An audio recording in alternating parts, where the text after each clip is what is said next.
about, you know, we've been having these international talks for like since 1992.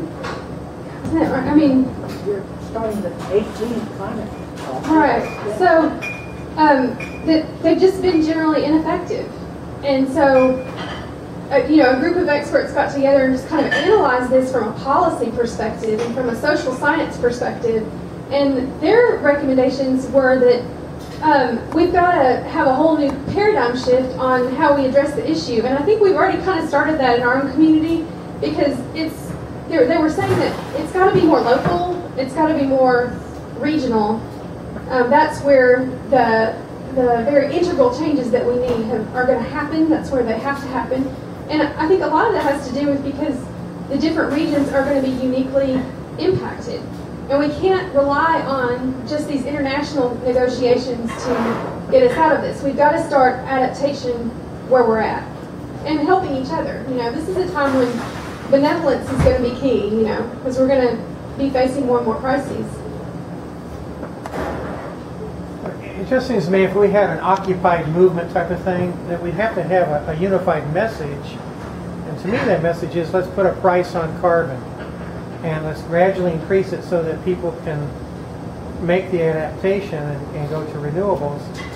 But it's got to be a grassroots mass movement to say, let's put a price on carbon. And if you've seen the story of stuff, I urge people to go to the story of stuff. Cap and trade is not the answer. It's put a carbon tax and share it. Right, and I think some people are trying to do that, and I think the thing that we've got to come up with is a word for tax.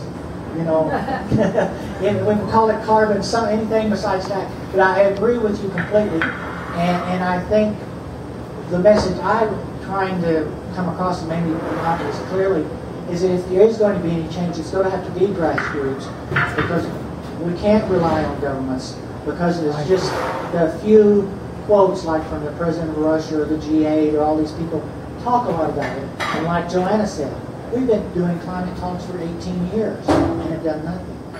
Well, if you're going to go to Walmart or someplace, a store, and you buy something, you got to pay for it.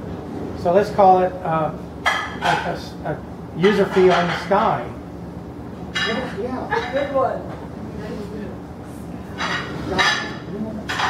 John. I think we're insulated by materialism. I think we have, I've been here since 1951. I came up here as a student, and we had none of the stuff that you pointed out at that time. And we had really very few air conditioning situation. We couldn't go from one artificial climate to another. We're on the earth. We're immersed in our society and our species. That insulates us without our knowing, and reinforced by all of these daily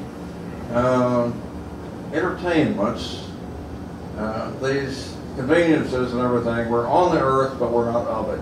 And it will have to be taught as a secular religion, loving our environment in the sense and living with it and getting in line with it enough that we do not destroy it so efficiently.